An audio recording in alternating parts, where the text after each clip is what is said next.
pelaku.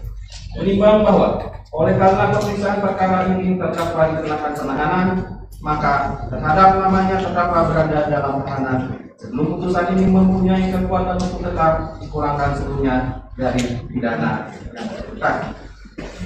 Menimbang bahwa oleh karena terdakwa dalam pemeriksaan perkara ini dikenakan penahanan dan selanjutnya dijatuhi pidana, maka diperintahkan terdakwa tetap ditahan.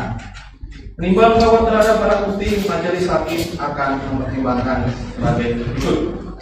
Barang bukti temuan dalam putusan ini, dan oleh karena barang bukti tersebut masih dipertimbangkan dalam perkara terdakwa Muhammad Ramdhanu alias Danu, maka majelis hakim menetapkan barang bukti tersebut dilampirkan untuk digunakan dalam perkara terdakwa Muhammad Ramdhanu alias Danu. Menimbang bahwa oleh karena terdakwa dinyatakan bersalah dan dijatuhi pidana, maka biaya perkara ini dibebankan kepadanya yang besarnya sebagaimana tercantum dalam amar putusan ini.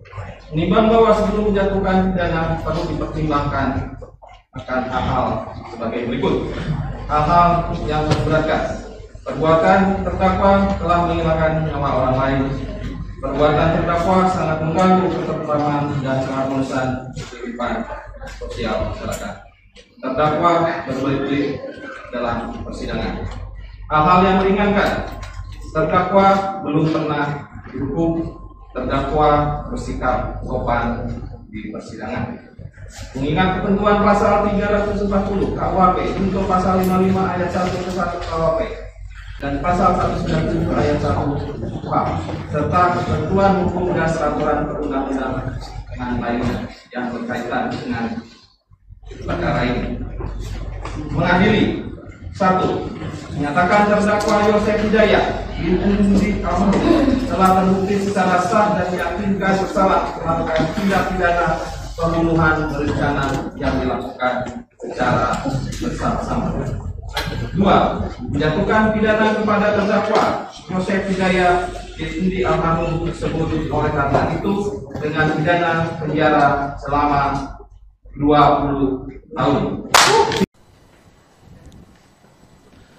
Dengan pengawalan ketat dari Lembaga Perlindungan Saksi dan Korban, Danu yang menjadi saksi pelaku atau justice collaborator dalam kasus pembunuhan ibu dan anak Tuti dan Amel menjalani sidang putusan di Pengadilan Negeri Subang Senin siang kemarin.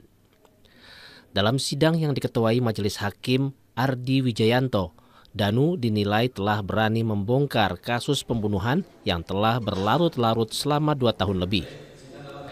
Meski dinyatakan terbukti bersalah atas pembunuhan berencana, namun atas pertimbangan sebagai justice collaborator, Danu divonis hakim selama 4 tahun penjara.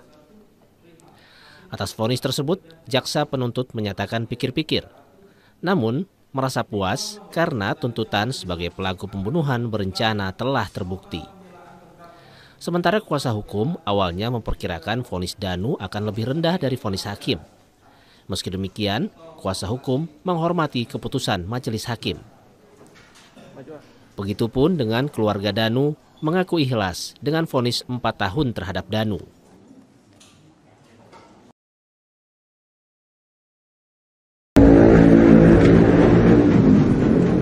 Yayasan Bina Prestasi Nasional merupakan sebuah yayasan yang mengelola pendidikan setingkat SMP dan SMA milik Yosef Hidayat, salah satu tersangka dalam kasus pembunuhan ibu dan anak ini.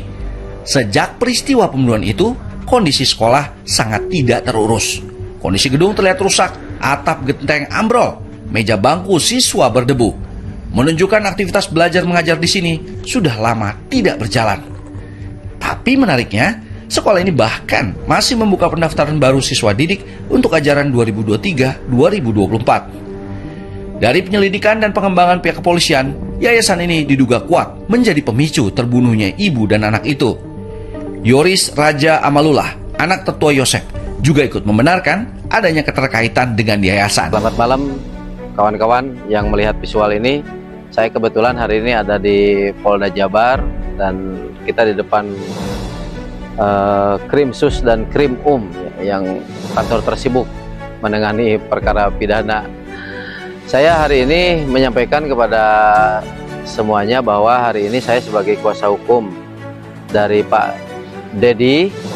Kebetulan kami sudah terverifikasi dan melaporkan dugaan pasal 263 KUHP terkait penandatanganan palsu di atas dokumen negara ya. Jadi kami melaporkan terkait penandatangan palsu di atas dokumen negara ya. Jadi tentunya kami menyampaikan dalam situasi yang sangat senyap ketika pembina beliau Pak Yosep sudah divonis di dalam putusan kemarin 20 tahun ya. Tetapi klien saya merasa keberatan sekali dengan adanya tanda tangan yang terimplikasi di dalamnya memberatkan beliau ya. Jadi kami membuat laporan dan di situ sudah jelas bahwa di sandingnya ada tanda tangan yang lainnya ya, yang patut diduga dilakukan oleh inisial Y ya. Inisial Y itu kalau nggak salah ketua ya.